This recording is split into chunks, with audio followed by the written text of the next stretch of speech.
All right. What's going on, everybody? Let's get a little bit of a sound check.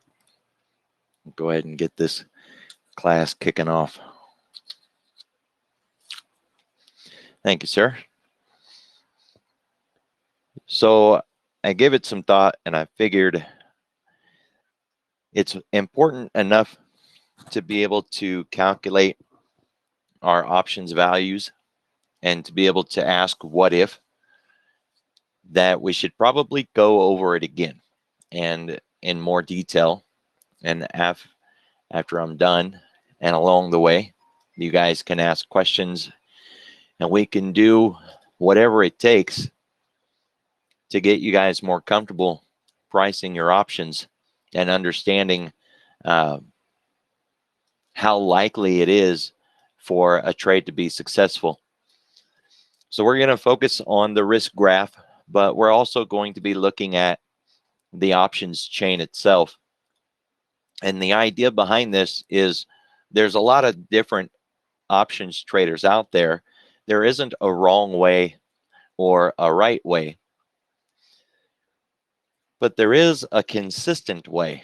And that's something that you really want to do no matter what kind of trader you are. Day trader, swing trader, maybe you do both. Hey, Namita, how you doing? You want to have this idea in mind that you kind of know what a fair price is for your trade.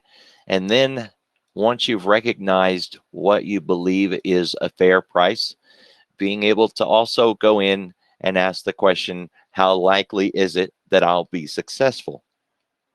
It's from doing that kind of analysis and asking those kind of questions that we get a better trade, really, and a better trade history, right? Because we can't win all the time, and that's fair. But when we don't win, we need to be able to understand why the trade didn't win. Did we do something wrong? Could we have traded better options? Did we get out too late? So being able to do this analysis stretches a long ways, from volatility and trying to identify the impact that volatility may have against us, to using volatility for the reason to get into a trade. There's so many different ways to go. I think the fastest way to get started in this would be to look at day trades. So from a day trading perspective, if I was looking to get into an options trade in a day trade, using some kind of level 2, that can be the DOME, active trader, the actual level 2, time and sales. Really doesn't matter how you do it, but using some form of level 2 would be beneficial. Maybe charting out the options candles would be beneficial. Now, that's something that I've done when I was more interested in trying to figure out how an option changed its value through the day. When I was day trading options, I was under the impression, when I was really new, that the options gained value and lost value when the market moved up and down. And that as long as I bought the option and the market went up, I would win. And if I bought a put and the option went down, I would win. But that's only part of the problem, or only part of the calculation that we've got to do on a day-to-day basis if we're going to be day trading options. I thought I had a saved setup that I could just come in and grab what I'm looking for, but I might have to build it real quick.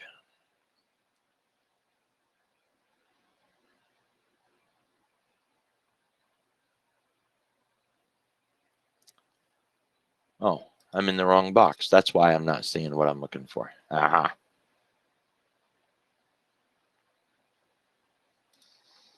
That's better.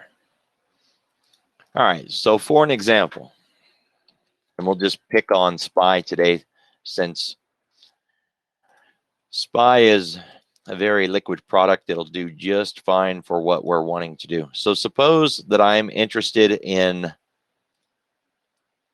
day trading an option on SPY. And of course, it doesn't have to be SPY. We can day trade an option on anything, but we know that this is liquid. It will do. It has options that are appropriate. We need to see what's going on in this options market. And there's a couple of ways that we can do that. We can turn on the level 2. So we turn on the sidebar.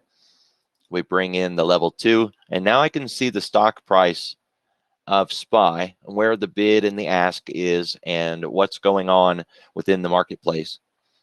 I can turn on the active trader for SPY, which would also give us an opportunity to see the volume and the bids going on in the stock value of SPY. But I still need a way to evaluate the options value.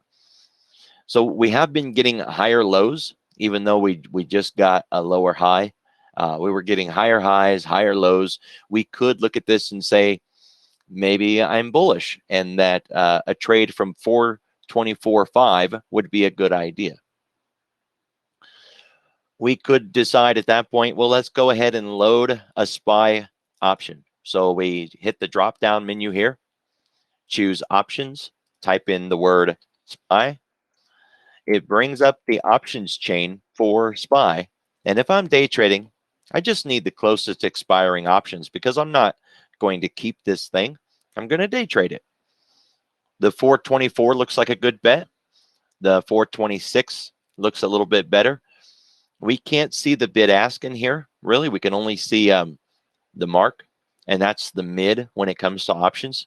So if I bought the 426 and we moved $1, would I make 100% profit? And the answer is no. So I don't really want that one. If I maybe open up a few more strikes, if I buy the 427 and we move $1, would I make 100% profit in that? And the answer is no, but I'd get a lot closer. So maybe I want the 427 call for the June 16 expiry. Now I've got that call loaded in the dome. And when I go to place a trade, I will see my support and resistance here on the chart, and I'll see the value of the option that I'm trying to buy show up on the chart as well. Now, it just broke this support level. Maybe we don't want the call after all, but we're just going to keep the discussion going. This isn't a discussion of how to trade in the market. It's how to evaluate the options that we want to trade, right? Is there anybody else having issues with the audio or the video or anything? Do I need to pause or something? Is there anything wrong with the recording, or is it individuals? And for the browsers, guys, I've tried a lot of different browsers. Some of them are good and work okay sometimes, and then some of them kind of bail on me. I've tried Chrome, Opera, Microsoft's new Star thing. On the streaming side, Opera and Chrome seem to do really good. On the receiving side, when Creed was using that really white background for a while, using the Microsoft Edge was really great for seeing the stream. So try different things. One thing you could try if you're having issues is to log out and log back in, or to kill your browser, restart the browser, log back in. This is recorded, so you'll be able to catch up. Right. So when we're looking to evaluate whether this is a good trade or not, am I getting a fair price in this trade? One thing that we can chart out is the options price itself, right? Well, I've already chose the option that I want to trade. So if we come in here and we look SPY, we'll just disconnect this.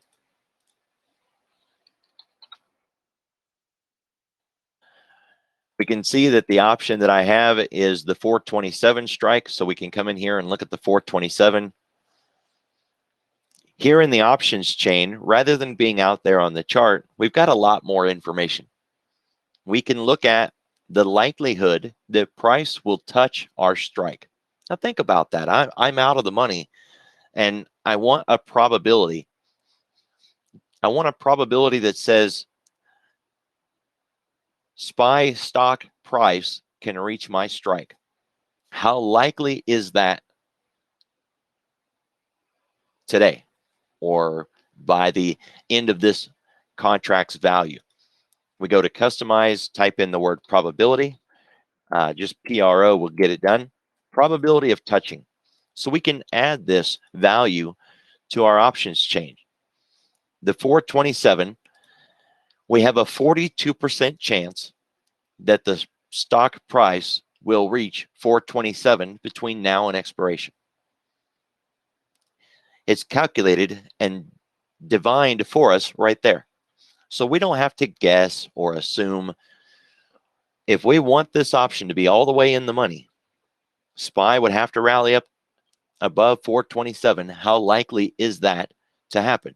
It's got a 42% chance of getting in the money or of being touched by the stock value. Now, that's a handy thing to know. It's still not the only answer that I need to be able to take this trade, but at least now I've got a stronger understanding of how likely is it that I can actually benefit in this trade, that it can go in the money. Now here on Thinkorswim, and every broker is different, I can chart this call in candles. So if I right click, we can scroll down to copy, and you don't have to copy it, but look at the way that the code is written. .SPY 2106 16C 427. I don't want to type that out. I'll probably screw it up and then type it in wrong, and then it won't show up. But you can copy the code and then you just use Control V and you can paste it. Thinkorswim always defaults and shows us the theoretical options price in a purple line. Just turn that off. And now these candles are showing me the value of that call and what happened through the day today. So when SPY was going up, SPY was going down, what happened to the 427 call throughout the trading day today? It lost value from the open all the way through the day. And even in the rally up that we saw in SPY earlier today, this call option really didn't rally that much, right? It went from 27 cents almost to 47 cents, but that's all that it got. I can visually see how this call has made and lost money today. And if I'm trying to learn what happens to an option through the trading day, this is a good visual to have. It gives me an opportunity to compare it against something like stock price.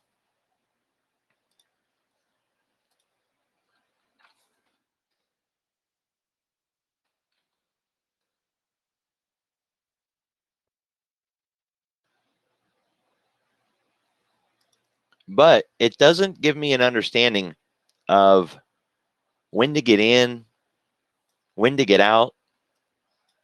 Should I keep it? Is there any momentum?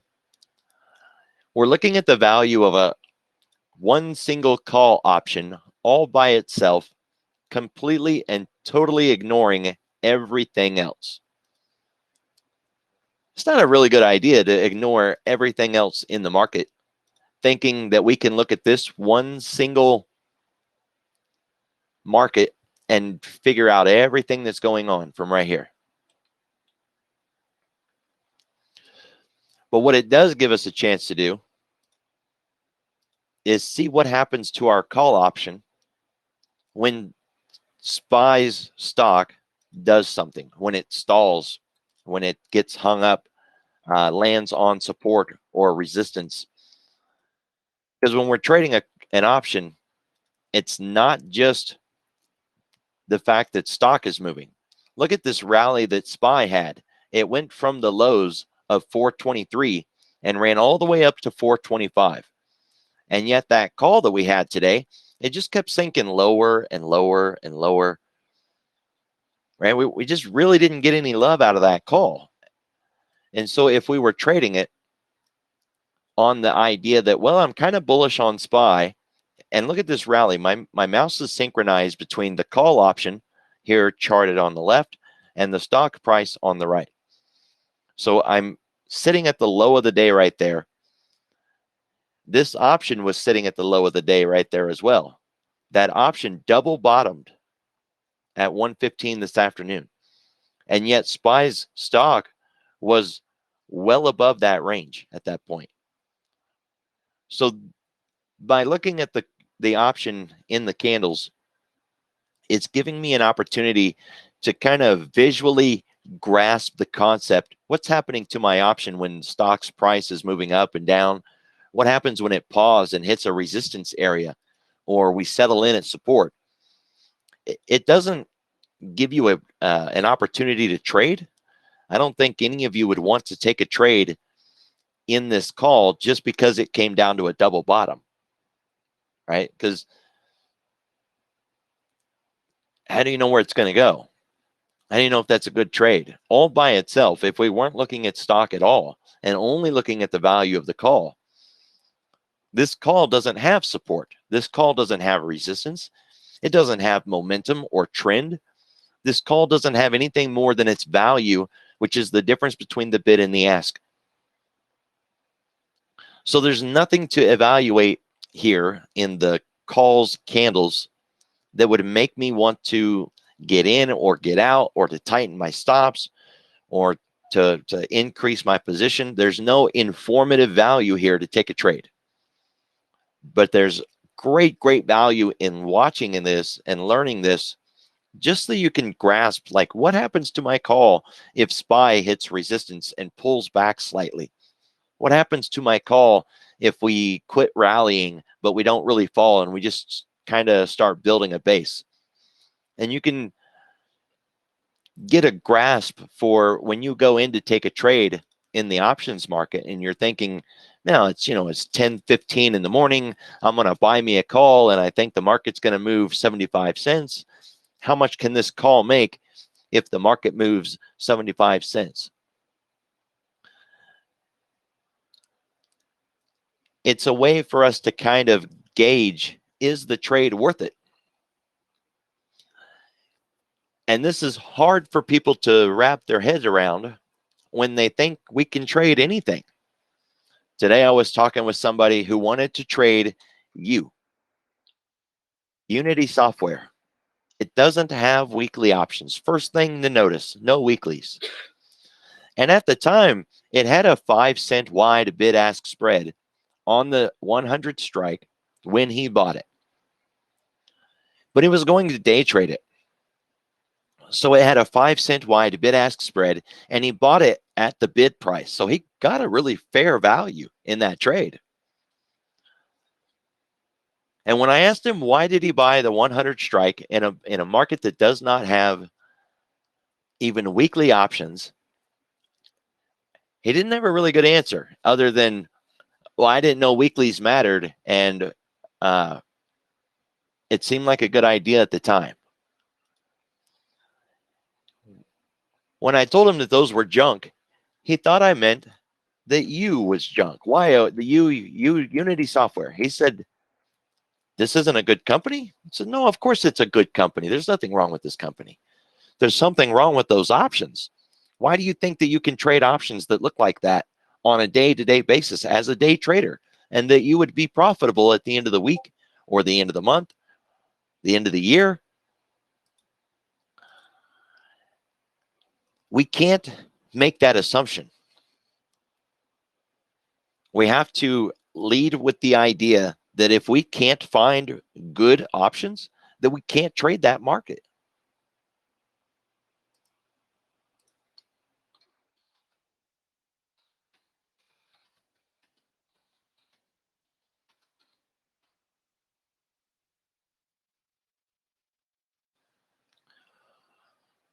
So while we can trade anything we want, we need to evaluate whether we should trade anything that we want, right? Whether it's U, X Steel, USO, it doesn't matter what it is.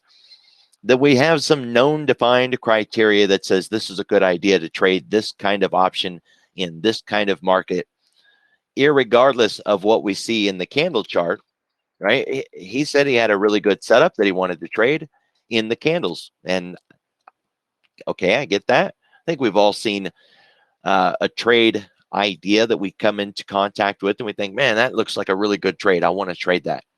And you get into the options and find out that they're junk. You have to be able to walk away and say, these are junk options. Never mind. I'm not going to trade this, because no matter how the chart looked, if I trade options that look like that every day, I will lose more than I win. So we need a way to analyze and identify what good options look like, what bad options look like, and then what is fair. What's a fair price to buy a call? What's a fair price to buy a put? It used to always bother me when I would hear people say they paid too much, because I thought, well, heck, I don't want to pay too much either. How do you know if you're paying too much? What's a fair price? When I'm doing spreads, it's so much easier, right? Because I can target a mid price and say, well, you know, we're straddling the money. It's $1 wide. I've got a 50% chance of winning. I should collect 50% of the width of the spread, and I know what a fair value is by doing that. But when we're day trading just a naked option, what's fair? Fair becomes a little arbitrary, but we can look at mark, and we can look at the intrinsic and extrinsic value of an option. So SPY today is not that bad, but what about AMC? 10-cent wide bid-ask spread. I mean, that's not too bad. We're looking at a 273% volatility, a mark of 655. All right, is that a fair value for this market that we're looking at? It's a $60 stock with a $665 call option. That's a bit much, but okay. But is it fair? Is it worth $665? Well, we're at the money, literally. We are at $60.03, and we're looking at the 60 strike. So, you know, at 60.05, we're 5 pennies in the money. Out of this $675 that they want for this option, how much of that is intrinsic value and how much of it is extrinsic value? And is it a fair value between the bid and the ask? Because fair would be that I can get in the mid, right? This 682. Now, we wouldn't want to do this in the middle of the day when we're trying to get a trade on, sitting there running deep evaluative analysis on the options chain. We would want to have all of this done and know what we want to do as a trader before we ever get to this point. But it's a good thing to do right now when we're not trying to get into a trade. So we can load extrinsic value. We can load intrinsic value. Looking at just the intrinsic alone, you can see that it is how many pennies we are past the 60 strike, right? That's its inherent value, its intrinsic value. So if we're looking at a 60 strike call and the market is at 60.15, then our intrinsic value is 15 cents. And if we drop below zero, then the option that's at the money will have no intrinsic value. Like these are all out of the money. They don't have any intrinsic value. Their only worth at that point is the extrinsic value that it's holding. And that's basically implied volatility value at the moment, because it's got a really jacked up, really high implied volatility in this options chain. So we can ask, well, is it a fair price It's very volatile. It's got a lot of money at stake. And the mark is running, when we're watching it, catching it pretty good, it's running at about 5 to 6 cents, right? So it's not too bad. For as violent as this market is right now, those are fairly priced, except that all of these options right now are way, way, way overvalued. They're just inherently overvalued because of their implied volatility. But this would be a fair price to buy an option. If you go back to something like you, where it doesn't have a really liquid market and it doesn't have weekly options, we can see all these values out here. And I like trading out of the money just as much as everybody else so that I can save $1, maybe get into a trade with less risk. Which one are any of these fair value? Well, no, this 120, for an example, it's not worth $10. That's not a fair value, not even close. I wouldn't want that trade. And it's absolutely no better than this trade here. If I was to choose one strike above that and take the 115, that's not a fair value. These are bag holders stuck in a trade who have set a price into the bid or into the dome, into the marketplace, and they're just hoping they get filled. That one of you will go in and say, "Oh yeah, you looks good. I'm gonna buy this call right here and hope for a miracle." And you can shrug and say, "Well, it's only $10. You know, it's a lottery ticket." Go to Vegas, guys. You wanna do something like that? Just get a scratch lottery from the gas station, grab a Red Bull, have a little fun with it. You can throw $10 at junk like this forever and ever, and you might win, I don't know, 1 out of 50. These are junk plays. They're not worth it, and that's not even a fair value. I hear that excuse a lot. Yeah, I didn't really think it was going to win, but it's only $10. You can $10 your account right into the hole. It adds up, especially when you put commissions on it. So when does it start to become fair value? Well, now we're starting to get to where we actually have a real bid ask. Out here, it was just bag holders. It was just junk. So we're getting a little bit of a bid ask in here at this point. Is it a fair value? Well, how likely is it that this option is going to be in the money? It's got a 17% chance of being touched by the market between now and expiration.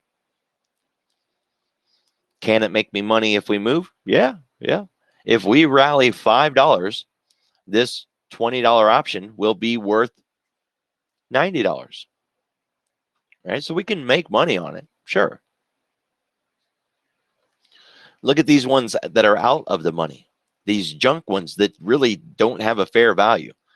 If we bought it for $7 and the market ran $5, we would still be at $5. We wouldn't have gained anything. It's not a fair value.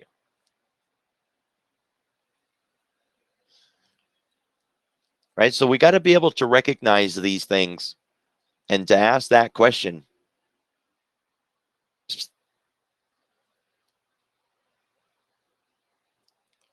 You guys ever heard of Sam Boca?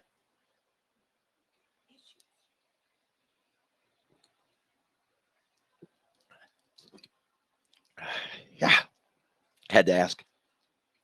Got sidetracked.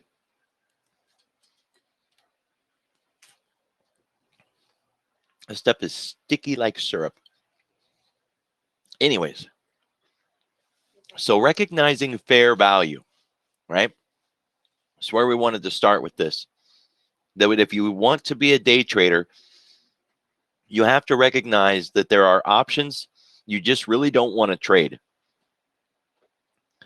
And to stick to those rules, unless you have a really, really good reason to break it. And every set of rules that we have are meant to be broken. So, don't feel too bad when you do break the rules. But it should be a really good reason if you're going to break your rules. So this idea that there are good options to trade and bad ones to trade, and that we are better off letting the thing go than we are just trying to go in and trade something that's not worth trading. Because if you continue to trade in something that's a bad trade, that has bad options, it will inevitably lead you to more losses than wins. When we're looking at fair value, another thing that we can do is look up and down the options chain. So if we go back to SPY, set it for, I don't know, if we'll look at 5 strikes. Kind of open these up a little bit. We can just choose one strike to look at, and we can follow it all the way up the expiration chain. So 10 days out, the 425. Right now, we could buy it for $240. 2 days later, we could buy it for $2. 2 days later, we could buy it for $1.70 and then $1.60.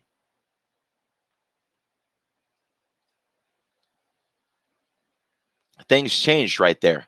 This was only 12-cent difference when we went from $2.50 to $2 to $1.75 and then $1.60. The gap between each one of these got smaller every 2 weeks that we went. Things were getting reduced. When we're looking at the front and we're trying to evaluate which one is the better trade and am I getting a fair price, most of the time we say just trade the front ones. Just trade the ones that are closest to expiration and look for something that can at least double in price in a $1 move while risking half as much as you're about to spend if you're wrong. And that's not bad. And we can do it really fast once you get the hang of it. But a lot of times, the Greeks change the value within the options chain, and a back vol might be a volatility that gives you a little bit of benefit, and that it would be better to look, even though instinctively we're probably going to take the one closest to expiration. That's not always true. When we go over to the Analyze tab, it has here Metric P&L open. But if I chose Delta, and I got to get rid of the trade that's sitting in here.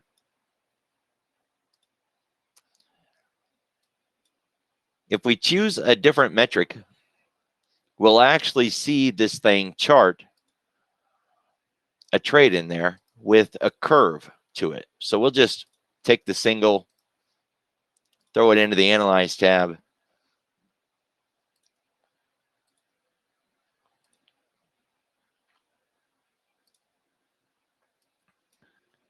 Let this thing show us these values.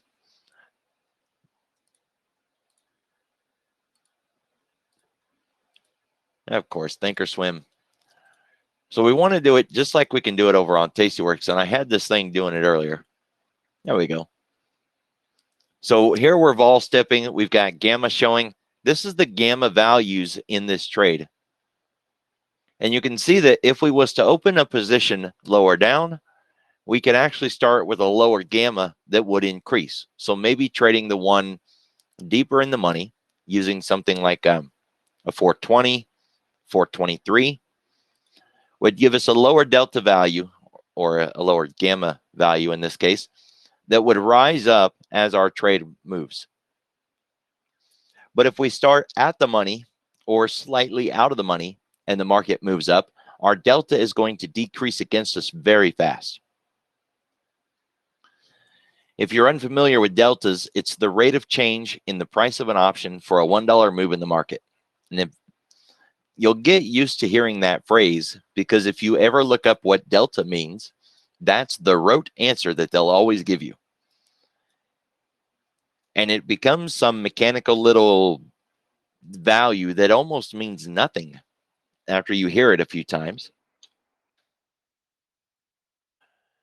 Now here on Tastyworks, if we were to chart the Greeks, it does a better job of showing us this curvy wave through here. And it's the idea that the Greeks don't run in a straight line. They run more like waves in the ocean, and that there are troughs and peaks.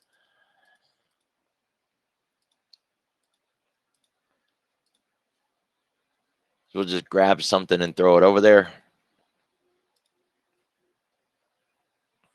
And that these troughs and peaks can actually give you some informative value of what would happen to your trade if, right? If time goes by, if you open at a lower spot, say Vega, for an example, time. Everybody thinks that time only decreases, but time increases also.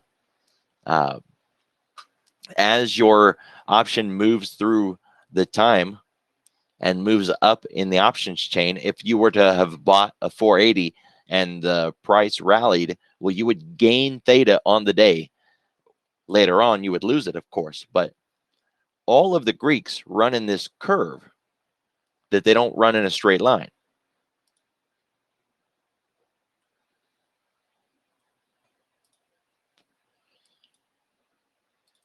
So when you're on the options chain, it doesn't hurt to look down one strike or even a couple of strikes if you're going to take a swing trade, but to look down the strikes and ask, well, could I get a better value if I traded somewhere else? Now, a lot of the times the answer is going to be no. If you're day trading, that front one's going to be the one. But it's not always the case, and it's because of front vol and back vol and the way that the option gains and loses value because of the implied volatility. And all of this discussion is coming back to, am I getting a fair price to day trade this option? Is it worth what I'm about to spend? Could I buy a better one instead? Which would be a better one? Or should I leave the whole darn thing alone and not trade any of them? And one of the things that you'll notice when you are watching the options price and the stock price, and this isn't about the trade yet, this is just about what happens to my option when the market moves. What you'll notice a lot of times is that an option on a down day, when the market is hard to the downside,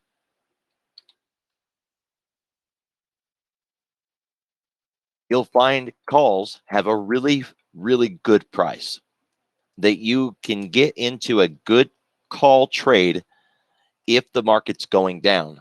And the more extreme the move to the downside, the better the price you're going to get for the call that you buy. And it makes sense. You're looking in the opposite direction of everybody else. Everybody else is looking short. They're all focused on puts, or they're all focused on getting out of a losing call trade that they're in. And they're more willing to just cut bait and lose and get out of the darn thing. And you can often find a really good value if you're bidding against the market. In this move here in SPY where we've been headed to the downside, if we were looking to buy a call in that move to the downside, we would get a way better price than if we were looking to buy a put.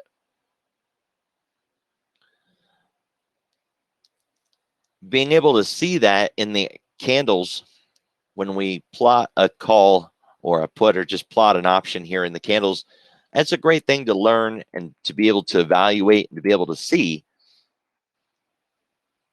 And it helps grasp the idea of what's going to happen to my call after I buy it. What if price stalls, or what if price rallies, or whatever? So what if we're looking to get into a trade and we do want to buy that call, and we want to wait for the market to, I don't know, to pause, to prove to us that it's not going to continue to fall lower? Maybe we're looking to go long off these lows. We don't want to wait necessarily for it to hit some theoretical support and start to rally back up. In that rally back up, we're going to lose the edge of buying the call when the market was still going down. It's a catch-22 though. We don't know if we should buy the call until it proves to us that this is actually going to hold and rally off the 424. But if we let it bounce and rally off the 424 before we buy the call, we're going to get a worse price for it.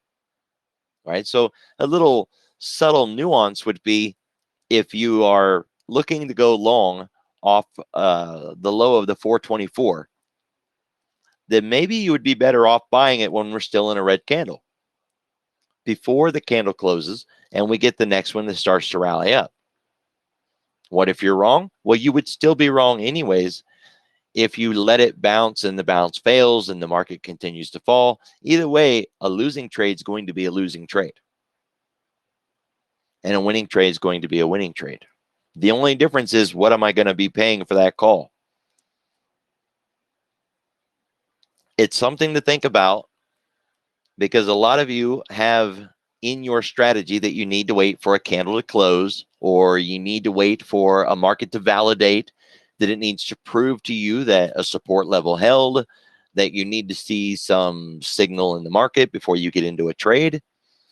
Well, all of those rules, as good as they are to help you take a trade that actually is a winning trade instead of a losing one, all of those rules are also damning you into getting into an option at more value than you could have got if you were the one buying it against the trend.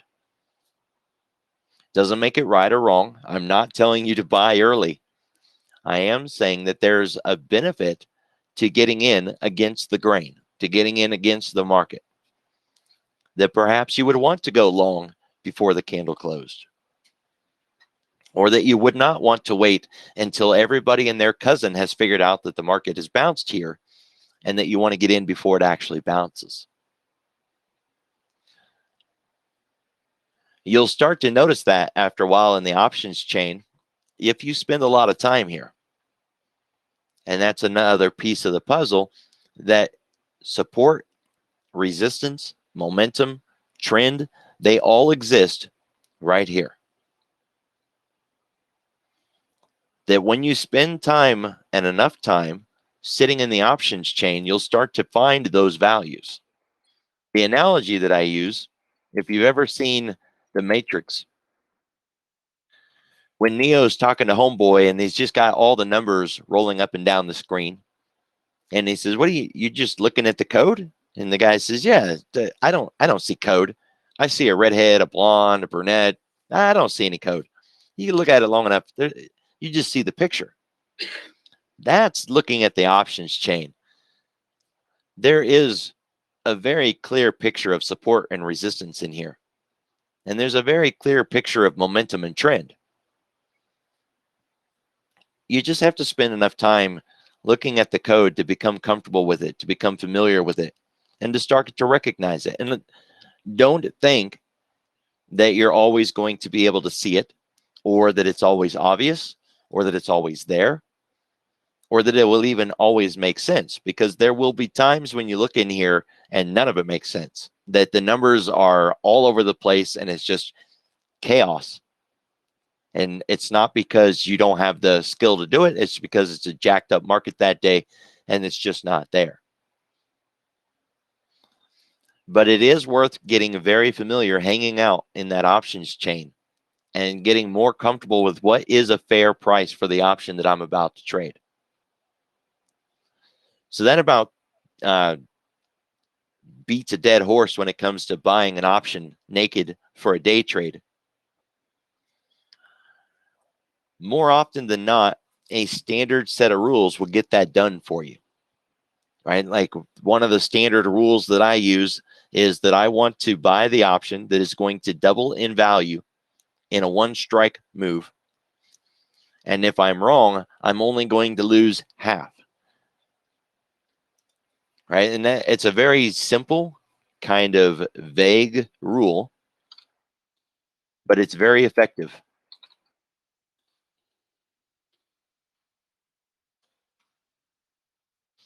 If I want to buy a call in here or a put, I want to look at the mark value and then look up one strike and ask, if I'm right and we move $1, will the call that I'm buying double in price? It's not about how many dollars it makes. I know if we trade deeper in the money and I buy this 420 call option in a $1 move, this one trade would make $90. And yet, if I buy the one way out here and I buy the 428 in a $1 move, I'm only going to make $16. Well, of course, I'd rather make 90 than 16. But a $1 move with the 428 will make me 100% profit. And a $1 move deep in the money, looking at this 420 strike, this will make me $90, but it most definitely will not make me 100% profit. If I bought that 428 and we're wrong, or the 428, if I'm wrong, I'm going to lose half of what I spent. I spent $17, and if we fall $1 and I'm wrong, I got to close it for $8. I'm pretty close to losing about 50%. But if I'm right, I'm going to make 100%. I'll take it. Now I don't have to worry about being a scalper. I don't have to worry about hotkeys. I don't have to be, some keyboard warrior. I can give this thing the room to move and let SPY do its business. I need a $1 move up or a $1 move down before I start to evaluate, well, maybe I'm wrong and I ought to get out of the darn thing.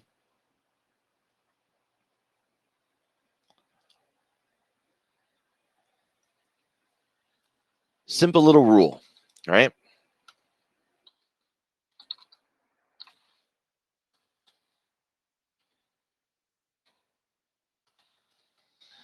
Double the risk or lose half the risk. Nice, simple little rule. So now when we start talking about a spread, any kind of spread for any kind of trade, we have to start evaluating a lot more than just price. What's a fair value for a trade? Well, a lot of times this is going to come down to how likely is it that I'm going to win the trade?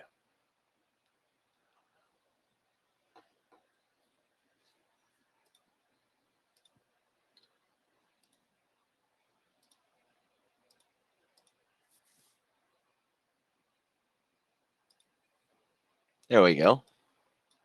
So starting with something as simple as a credit spread, $5 wide, $1.88 versus 312. If I'm right, I'll make 188, and if I'm wrong, I'll lose 312. Now, we're not looking at a 2-to-1 risk to reward ratio. We're looking at a 1-to-2 risk to reward ratio. Not perfect, but pretty close. I'm risking 2 to make 1. The good thing about these vertical spreads, they don't lose in a single day. And the longer out we go, the slower they lose. So a trade like this, I cannot hit max profit in a day. Can't. SPY would have to literally burn for me to lose max profit in a day. So we can have plenty of time to let the market move around and prove us right. But how likely is it that this is a winning trade? There's POP, probability of profit. Some brokers will give you a P50 value. There's probability of touch, expected move, standard deviation. There's a lot of ways to be able to gauge how likely it is that price will be greater than our break even at some point between now and expiration, or that SPY will be greater than our break even at expiration. And those are two different values, two different things that we need to contemplate.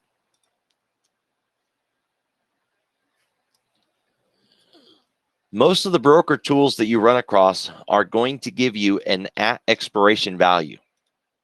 They're only concerned with being able to answer the question at expiration, will this be a profitable trade? Most of us don't hold to expiration, so that's not a fair valuation. We need to be able to adapt the tools that we're using and say, can I hit my profit target? 50% profit, 35% profit, 80% profit. What would I need to see to hit that value? Is it likely that I'll hit that value? So one of the ways that we do that is that we chart the trade into the candles. It's a lot easier for newer traders to be able to answer that question when they can see their trade here on the candles. So we covered this one a little bit last week. We want to plot our break even onto the chart so that we can more easily ask the question, how likely is it that we'll be above that level, below that level? So here on the Analyze tab, we got this vertical trade. I want to know where the break even is, and then I want to know what that looks like on the candles. So we come to the middle right side, click on this Show Actions menu, set slices to the at expiration break even. July 17 is when these options will expire. So I want that date. And you can see that I now have a slice right there at the break even. Now that I know where the break even is, I can see that slice. I want to plot that onto the candle chart. Now I can look at the number and just go draw the line. That's not a problem. Or I can use the broker and tell this thing to put that slice on the chart for me. That would be this red line that we're looking at here. We know it's the right line because it's called price slice, and that's what we were dealing with. So if you have your own lines out there and you're getting confused about which ones are yours and which ones are the ones that you plotted from the Analysis tab, look for the ones named price slice.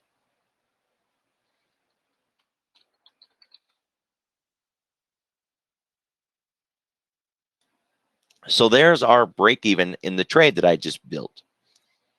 Now we can better visually see the trade that we're in, and we can ask the question from out here rather than in the options chain. How likely is it that SPY will close above that break even between now and expiration?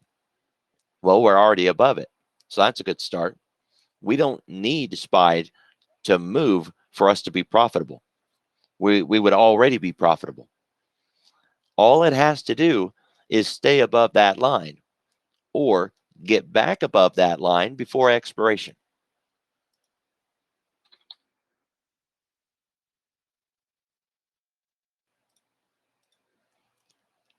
How likely is it that it will stay above that line? For that, we can go right back into the Analyze tab. We can plot this thing back out.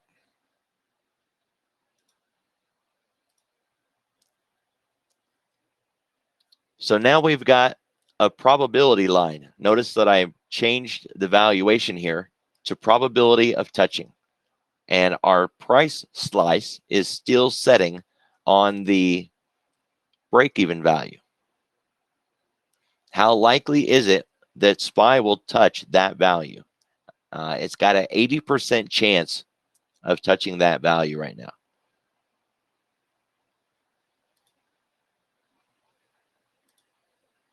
Here's our in the money values. And we can ask the question, well, how likely is it that SPY will stay above this value, this break even, between now and expiration? 58%. We can slide that across. 27%.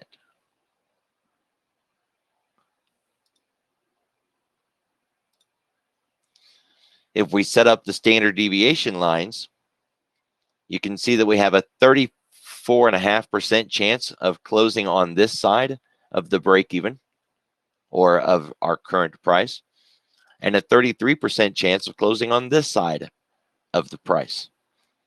And we can, of course, drag that line right back down to break even. 25% chance that we close below break even, 43% chance that we close above break even, and still be in the standard deviation. If we just want completely above break even, we can add these two numbers together. That we would have a 57% chance of closing above break even, and we have a 40% chance of closing below it.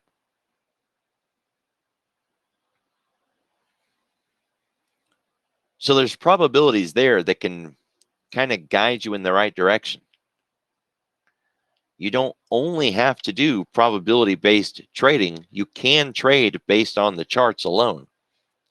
But it does help to be able to define definitively that you're building trades that are above a particular probability. Maybe a part of your rule says my credit spread needs to have a 60-40 or whatever, and you wouldn't build or accept trades that were below a 60-40. Now, we've been looking at a market that we don't need to move. But what if we built a trade that actually did need to move? So here's Amazon. Suppose we wanted to go long in Amazon, and we believe that we can make it back up to these highs, 3550. We don't want to spend a lot of money, but we want an opportunity to make a lot of money. That's fair. That's what everybody wants to do. Risk little and make a lot.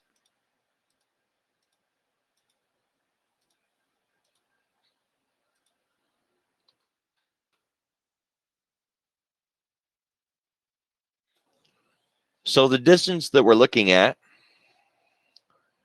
3385, 3485, 3585. Now we're looking less than $200, right? So we come in here, we look at the options chain. Here's a little less than $200, and we're 31 days out. It's a good place to start. We've already got our target established, 3550.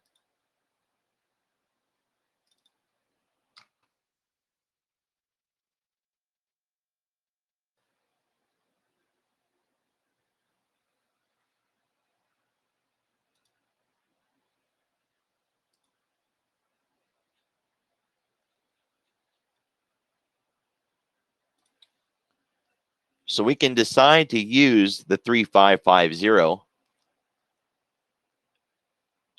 for one of our strikes, and then use a lower strike for our entry, the anchor. All right, so we're going to use 3550. We're going to go a little farther out because I don't have the 55 right there. And instead of 34, we'll use 335. And we want to be able to answer that same question again. How likely is it that we will be above the break even? And did we get the break even in the right spot?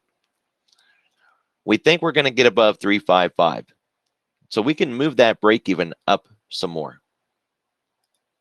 Set it to 36.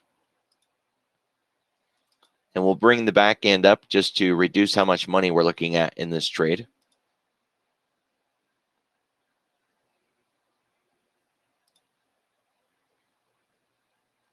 All right, 100 points wide, and we're risking 20 points. So this is a trade that's risking 2K to make 8K. It's 4-to-1 risk to reward ratio. But how likely is it that we can hit 35.5?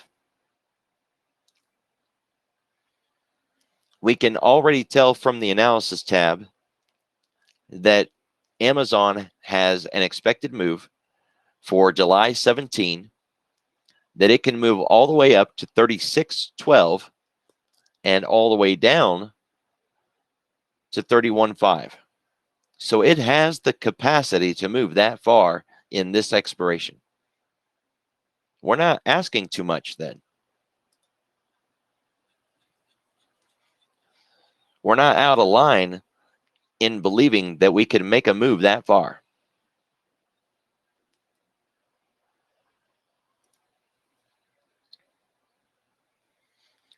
We can also set these slices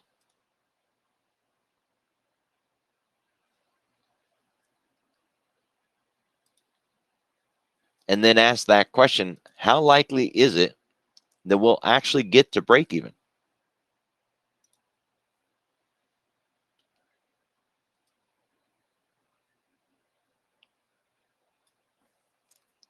This is telling us that we've got a 16% chance. We'll say 17. We've got a 17% chance of closing above that break even. And we got just about a 70, we'll round a little bit, 73% chance of closing below it. Now, we don't need to hold it to break even. We just need to hold it until we're profitable in some form of profit. We can swap this over to touching, and we can ask, well, how likely is it that we can touch this line, 35.18? Because that's not an expiration value. That's how likely is it at some point between now and expiration we can hit 35.18, the break-even value. We've got a 55% chance of hitting that number. That's a pretty good number, 55%. It's better than a coin toss. If we were to rally up and hit that number, how much money would we make? If we did it today, we would make $1,700. We can set the date and ask the same question. We got to reduce this step a little bit. Here's the July 9th all the way up till today, how much money we would make if Amazon ran that far. And one of the things that makes this easier, just go in and take a picture of this.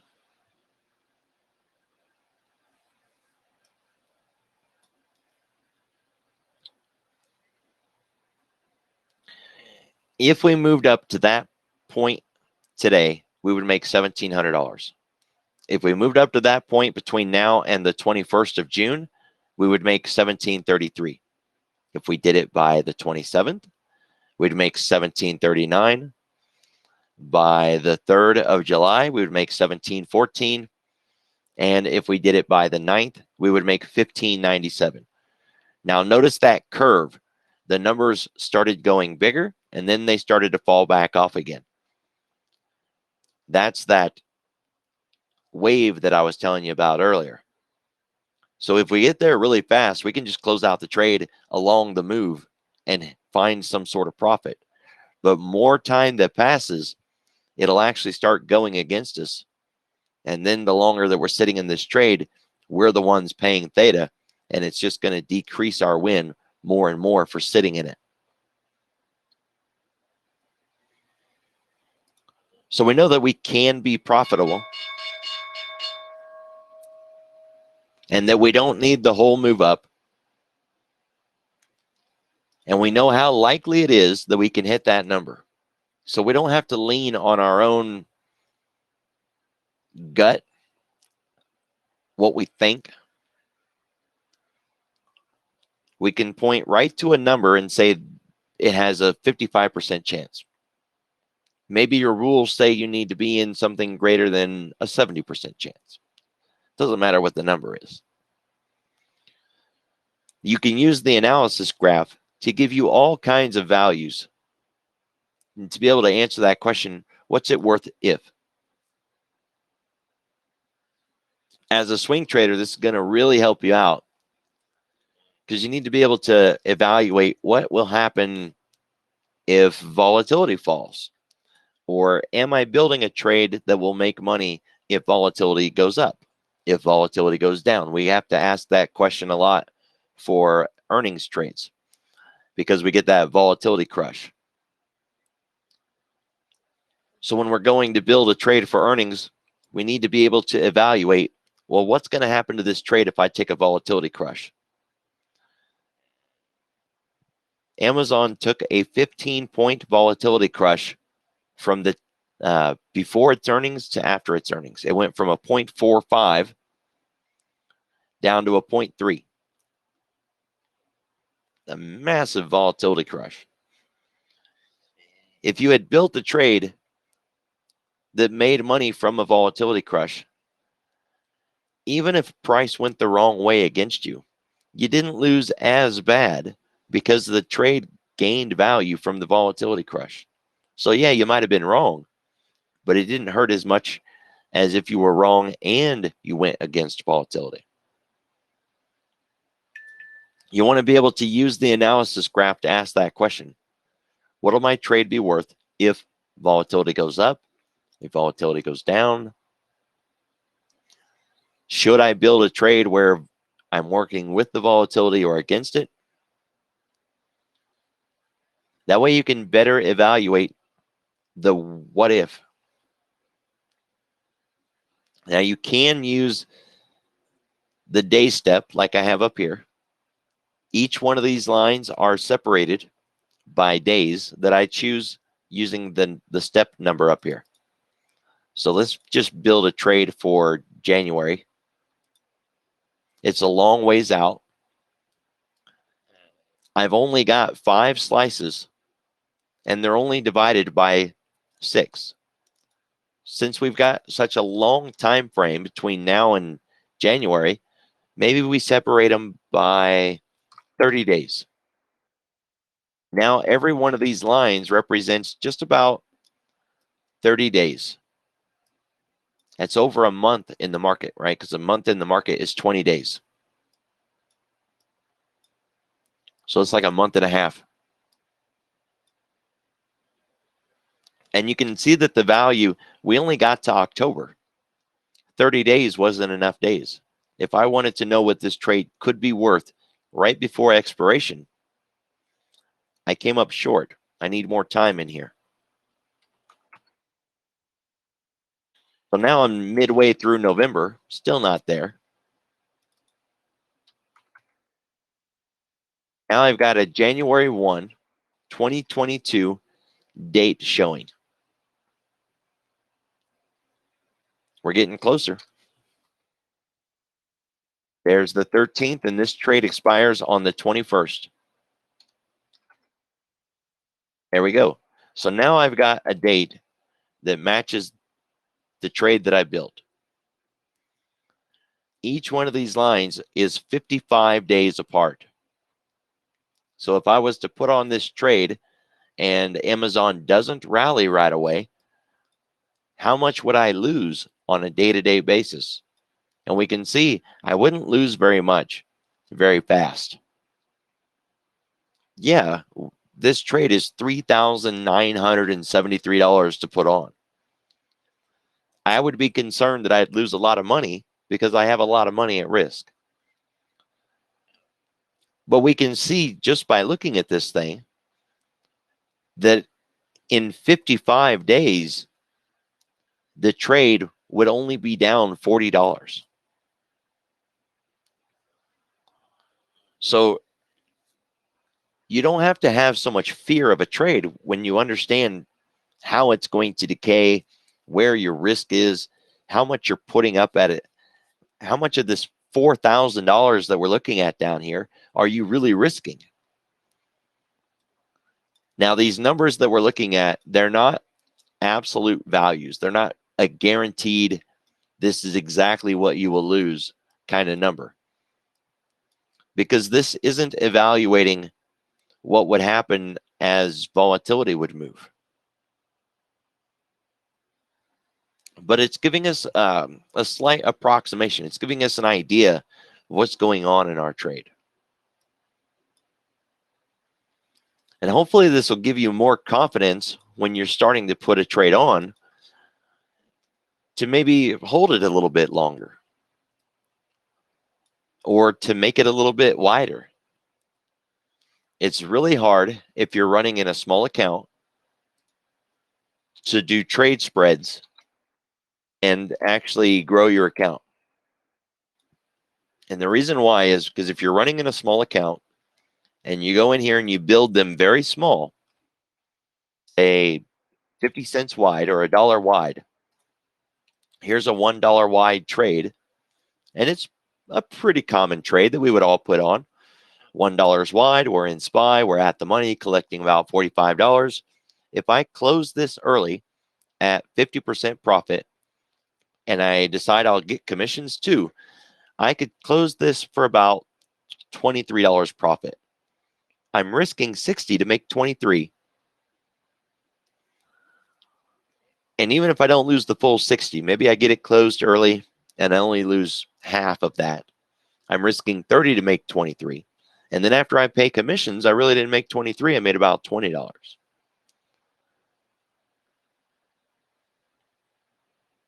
So these kind of trades, one loss would wipe out 1.5 of your wins, maybe even more than that, depending on how big you're putting them on or how much risk how quickly you're able to close that loser. So when you're in a smaller account, if you can make it a little bit wider,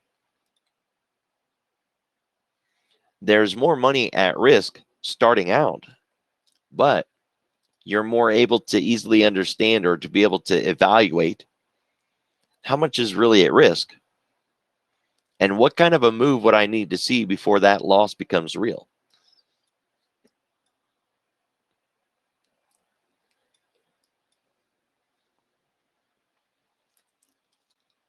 I haven't seen any questions come in, but I hadn't stopped yet along the way to ask. Are there any questions on what I've been going over? Anything that you want me to touch on again, or maybe that I went over and you didn't catch? How to use this thing, or just basically anything that I've talked about at this point?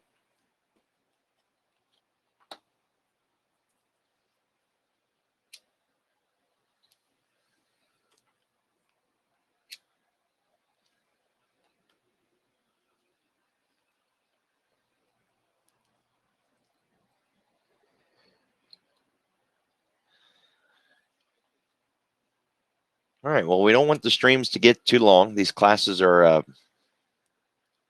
recorded and being put into the system as a part of the introduction to options class. So I'm going to kill the recording. Still be here if you guys want to